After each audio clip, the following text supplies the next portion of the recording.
17h14 au FM 93. Les gars de Simple Plan seront au Centre Vidéotron le 13 mars prochain dans le cadre de leur tournée Taking One for the Team. On reçoit en studio le guitariste du groupe Jeff Stinko ainsi que le batteur Chuck Como. Comment allez-vous? Ça va bien, vous? Super bien. Bonsoir. J'en vois un, c'est Chuck, je me trompe-tu? C'est Chuck, oui. Pas pire, Chuck? Okay, ouais, j'avais une chance sur deux. Vous êtes fort, c'est bon. Non, je te voyais avec ton téléphone. C'est pas un reproche parce que je veux commencer d'entrée de jeu pour parler des réseaux sociaux. Simple Plan, sur les réseaux sociaux, c'est une folie furieuse. Vous avez combien d'abonnés, juste pour donner une idée, là? Nous autres, on a 350 ou 1200 pour Facebook, vous autres? 10 millions. Pardon? Sur Facebook, on a 10. 10 millions? Ouais. Et Twitter, y a-tu des followers aussi? On est 1.5 sur Twitter, 1.4. Ça fait dur un peu sur Twitter, un petit peu. Peut-être que vous délaissez un peu Twitter. Mais on a quand même commencé avec nos adresses email sur notre site Internet. Pas vrai? C'est comme ça que ça a commencé. Les gens vous écrivaient directement. Puis le soir, on le réécrivait. Alors maintenant, là, le 140 caractères, là, c'est un grand luxe, là. Ça, c'est vraiment la technologie. C'est plus facile qu'avant, ça, c'est sûr. Le show qui va avoir lieu le 13 mars, donc dans 3 semaines, a été reporté parce que le chanteur avait des problèmes de voix, c'est ça j'ai compris? Oui, absolument. Ben, de manière préventive, il a voulu, on a quand même beaucoup de spectacles qui s'en viennent, alors il a voulu vraiment prévenir. Là, est-ce qu'il va bien? Il va bien, 100%, on va être c'est là. Pierre, là. Ouais, c'est Pierre, mais écoute, il était comme, on a fait presque 100 shows l'an passé, donc à un moment donné, ça... 100 shows? Ouais, on travaille fort encore, nous autres, dans les coins, fait que, tu sais, à un moment donné, t'arrives tu sais, puis tu te dis, regarde, là. Sportif, j'ai vu avec le match de hockey ce soir, là, tu sais, j'essaie de faire des liens, mais tu sais, donc c'est juste une question de la voix, c'est un peu imprévisible. Donc, malheureusement, on a dû reporter, puis on revient en mars. Je sais que les fans de Simple Plan savent tout ça, mais pour le grand public qui nous écoute, qui vous connaissent de nom, de réputation, sachant que vous avez un succès international, il faut quand même en parler un peu. Vous parlez de 100 spectacles à travers le monde. Amérique du Nord, bien sûr, Amérique du Sud, Asie, Europe, Océanie. Ça s'est terminé au Pérou le 17 décembre. Est-ce que vous aviez hâte de revenir? Est-ce que c'est le fun de revenir au Québec puis de repartir? Est-ce que vous dealez bien avec ça, le voyage? Mettons, vas-y donc, ben oui, on a eu une super belle année 2016. On a fait vraiment le tour. Mais revenir à la maison, c'est toujours super excitant, mais c'est aussi angoissant. Parce qu'il y a quand même, t'as tout ton monde, tu sais, puis il y a quelque chose, tu veux bien faire les choses. T'as pas le temps tant que ça d'être avec eux, c'est ça? Tu parles de faire le show, Jeff, à la maison. Tu parles Parce que lui, il parle de revenir à la maison puis d'avoir du plaisir à la maison, right? Est-ce que je comprends bien? On parlait du spectacle. C'est vous autres qui parlez. C'est vrai. Non, moi, je parlais du spectacle. Okay. Je parlais de la pression de bien faire les choses quand on est à Montréal, quand on est à Québec. Moi, j'ai ce souci-là. Alors, c'est sûr qu'à un moment donné, oui. T'as le goût d'être meilleur ici, ça veut pas dire que t'es pas bon ailleurs. Mais t'as une petite pression. Je presse sur les autres, là, tu sais, au Pérou pis tout ça. Puis quand je reviens à Montréal ou à Québec, je veux que ça soit c'est bien. vrai que on est peut-être plus nerveux quand on joue à la maison, ouais, parce qu'il y a plus de monde que tu connais qui viennent te voir. Les chums, tout, ouais, puis t'as comme un gros microscope sur le band parce qu'on vient d'ici, puis les gens vont observer plus, puis tout. Donc, je pense qu'à ce niveau-là, on veut bien faire, puis on veut performer le mieux qu'on peut ici. Dans quel pays est-ce que les groupies sont les plus intenses? Je me rappelle d'Alphaville, une tune que j'aimais beaucoup, qui chantait Big in Japan, mais je pense que c'est un des pays où c'est vraiment la folie. Oui, ben en fait, c'est le lieu à Tokyo où on a eu notre premier succès avec I'm Just a Kid. Okay. On est atterri là, puis on pensait que les Backstreet Boys allaient suivre derrière nous, mais c'était nous que les fans attendaient. Alors, c'est la folie. Ils nous ont suivis dans les hôtels. C'est la surprise de votre carrière, mettons? Au début. Au début. Alors, on n'avait rien qui se passait nulle part. On arrive au Japon, à l'aéroport, à l'hôtel. Ils nous suivaient dans le train. Il y avait des fans de partout. Folie. Absolument. Là. Maintenant, je dirais que c'est l'Amérique du Sud qui est vraiment... Moi, Mexique, puis Brésil, l'Argentine, Chili. Puis je pense que c'est le sang latin un peu. Les gens sont vraiment... Ils aiment les bands, ils aiment les musiciens, ils aiment les shows. Donc, ils sont vraiment intenses. Ceux qui découvrent à rebours votre musique, est-ce qu'ils vont chercher dans votre ancien matériel puis ils ramènent ça? Souvent, tu te rends compte de ça. Quand tu commences à être populaire, mettons en Amérique du Sud, ils vont dire un album d'il y a 5-6 ans, bang, ça devient numéro 1. À notre époque, plus que jamais, parce que maintenant, on écoute de la musique en ligne beaucoup. Puis, on a accès à tout le répertoire, en un clic. Alors, je pense Spotify, avec YouTube, c'est tellement facile d'avoir accès à tout. Donc, je pense que oui, définitivement, les fans embarquent puis trippent sur les vieux albums, ouais. Si vous avez fait une année 2016 qui vous donne une centaine de shows, ça veut dire qu'aux 3-4 jours, vous avez un show à peu près, pas plus que ça. Il y a beaucoup de voyagements là-dedans. Oui, c'est ça, exactement. Est-ce que vous avez le temps des fois? Y a-t-il des moments où vous pouvez arrêter puis profiter d'un endroit fabuleux, par exemple?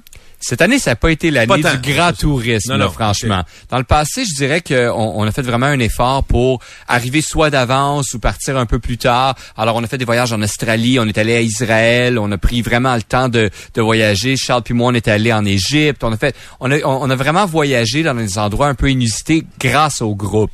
On a pris le temps. Bon, alors Jeff, toi, tu as deux enfants. Oui. Et maintenant, je pense que Chuck, t'es rendu papa. Oui, un petit bébé de 18 mois. C'est pas un concours, mais moi, je fais un lien avec la tournée. Est-ce que c'est plus dur partir quand vous avez des jeunes comme ça? C'est tout à fait, c'est sûr que ça change tout.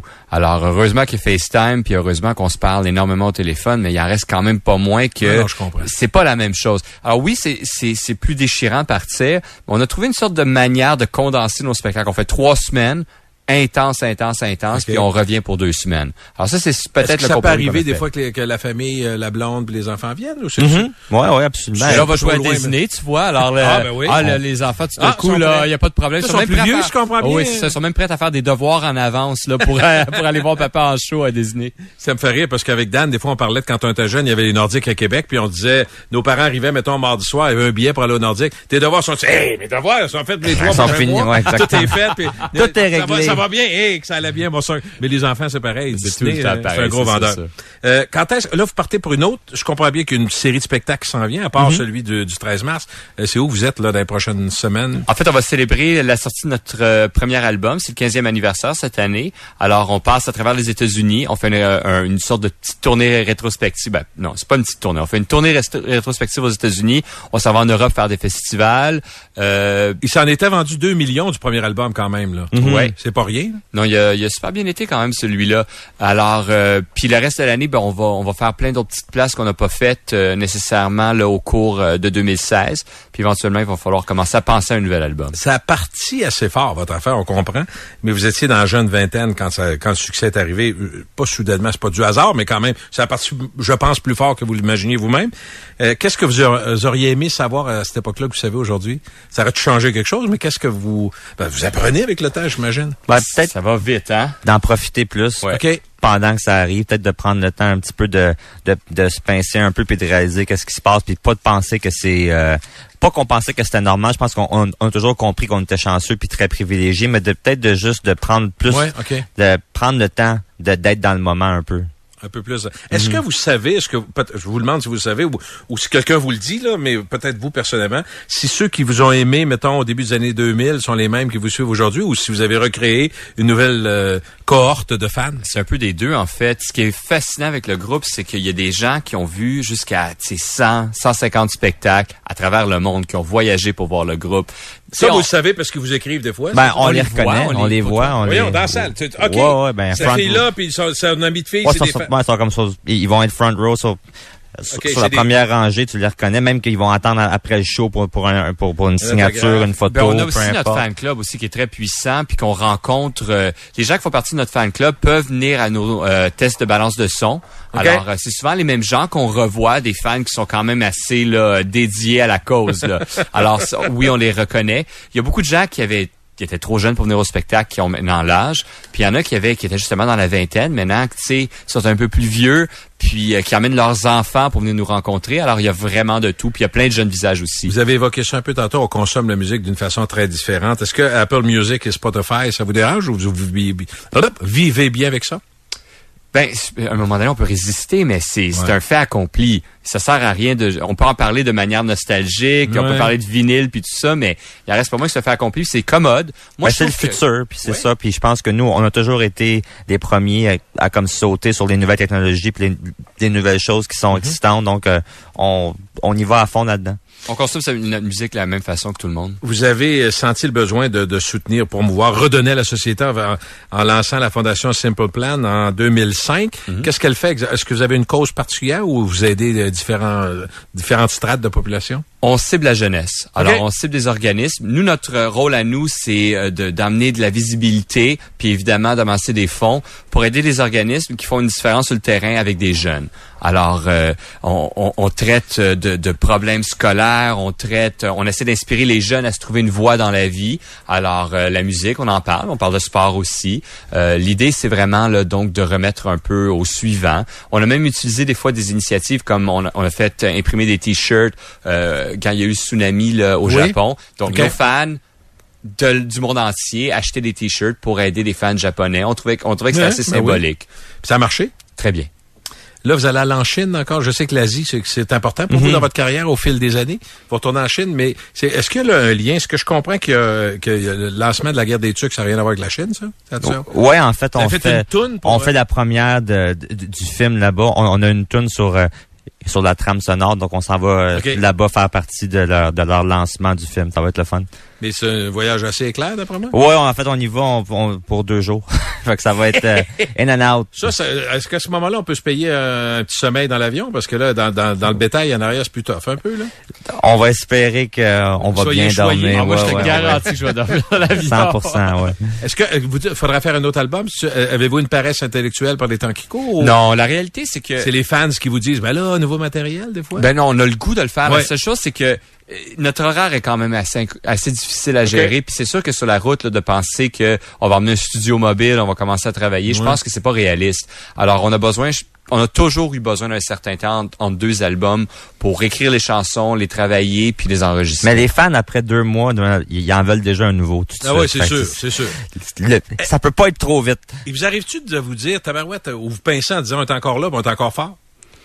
Je pense que très souvent, puis particulièrement quand tu réalises que ça fait 15 ans qu'on existe, puis que le premier disque est sorti, je pense que tu prends conscience un peu du fait que c'est assez spécial, que la plupart des bands se rendent pas à 5 albums. Ça fait 2 ans puis 3 ans. Ouais, puis quand il y en a. Puis ils se séparent souvent, ou ils chicanent, ou puis nous autres, c'est encore les 5 mêmes membres originales. Le premier album, on célèbre le 15e anniversaire avec une tournée où il y a des supplémentaires à New York, à Chicago, il y en a à San Francisco. Ça du bien, ça, hein? C'est quand même cool à voir. Ben oui, c'est le fun. Donc, puis on sait qu'il y a beaucoup de groupes actuellement qui ont pas nécessairement de la facilité à vendre des billets. Ben, vous devez être bon quelque part, là. Quelque chose qu'on fait pas pire. On n'est pas pire, on est correct. Simple Plan en concert avec Set It Off et Plain White Tees au Centre Vidéotron le 13 mars, dans à peu près 3 semaines. Il reste des billets.